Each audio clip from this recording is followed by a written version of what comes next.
আসসালামু আলাইকুম। বিএনপির চেয়ারম্যান জনাব তারেক রহমান দীর্ঘদিন পরে দেশে আসাতে বিভিন্ন প্রোগ্রামে সাক্ষাৎকারে তাকে অনেক ব্যস্ত সময় পার করতে হচ্ছে। কিন্তু এরই মাঝে নির্বাচনী বিভিন্ন কার্যক্রম চলতেছে দেশের ভিতরে।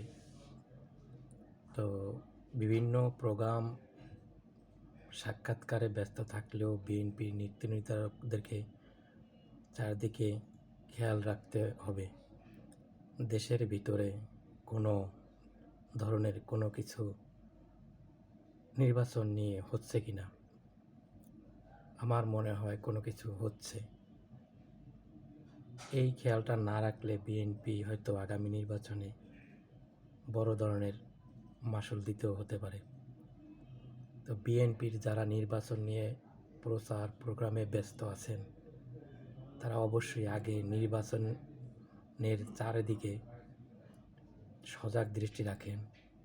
নির্বাচন নিয়ে কি হচ্ছে, কোথায় কোন কোন প্ল্যান হচ্ছে, কোথায় কী করা হচ্ছে সেটা আগে দেখেন। নির্বাচনের সব কিছু যদি নিজেদের আয়ত্তের ভিতরে না থাকে তাহলে নির্বাচনের ফলাফল ভালো হওয়ার সম্ভাবনা খুবই কম।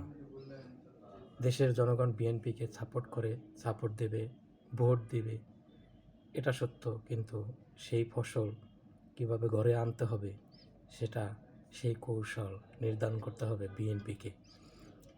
খালি মুখে মুখে বিএনপি বা ভালো ভালো কথা বললেই হবে না।